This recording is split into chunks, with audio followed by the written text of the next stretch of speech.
بعض ہمارے اہل علماء کرام شیعہ کو پکا کافر کہتے ہیں اور بعض کافر کا بھائی کافر کہنے میں کافر وافر شیعوں میں 20 قسم کے لوگ ہیں، معتدل بھی ہیں. تو میں یہ کہتا ہوں کہ کسی مسلک کو کافر کہنے کے بجائے آپ یوں بولو کہ جس کا یہ عقیدہ ہے وہ کیا ہے، کافر ہے.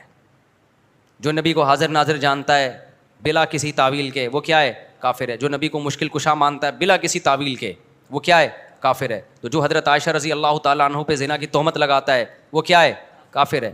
تو چاہے وہ سنی ہو، چاہے وہ شیعہ ہو، چاہے وہ بریلوی ہو، کیونکہ نام فرقوں کے لے کے اس میں ایک تو مبالغہ بہت ہو جاتا ہے. بعض دفعہ سارے وہ کر نہیں رہے ہوتے ہیں، ہم سب کو لپیٹ دیتے ہیں اور پھر فرقواریت اس سے بڑھتی ہے، نفرتیں پھیلتی ہیں. اپنے ملک کو پہلے بچاؤ، جو تو حالت ہو گئی ہے ہماری، لڑ کے ایک دوسرے کو ویسے ہی پڑھ کے کوٹ دیا ہم لوگوں نے. آسٹریلیا سے سوال ہے کہ ہم جا رہے تھے وہاں نماز پڑھتے ہیں کہ ہم ان کو منع کرنے والے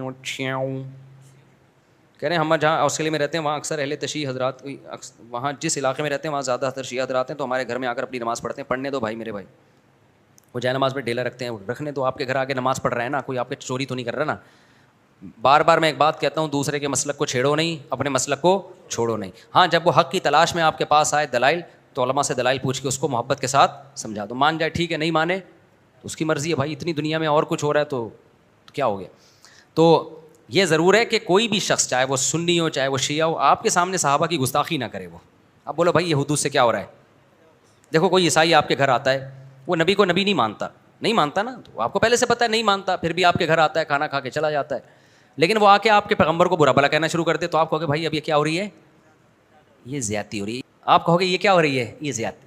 تو کوئی بھی شخص آئے آپ کے سامنے سیدنا معاویہ کو برا بھلا کہنا شروع کر دے، حضرت ابو سفیان کو، ابو بکر کو، حضرت عائشہ کو، آپ بولیں بھائی آپ آئیں اپنی نماز پڑھیں، آپ کا ایک مسلک ہے، ایک فقہ ہے، آپ اس طریقے سے پڑھیں، ہم نے منع نہیں کیا آپ کو. میں تو یہاں تو شیعہ لوگوں کو کہتا ہوں، اور آئے بھی ہیں بہت سارے مسجدوں میں، بیان بھی سنتے ہیں.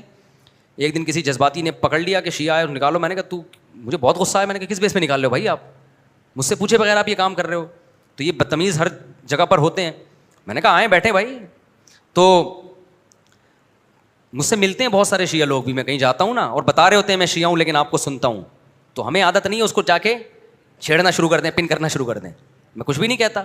ملک ہمارا ابھی لڑائی کا متحمل نہیں. جو سیکھنا چاہے، بات کرنا چاہے، تو آپ محبت عزت کے ساتھ بات کر لیں. اس سے آگے آپ اپنی حدود کو کراس نہ کریں.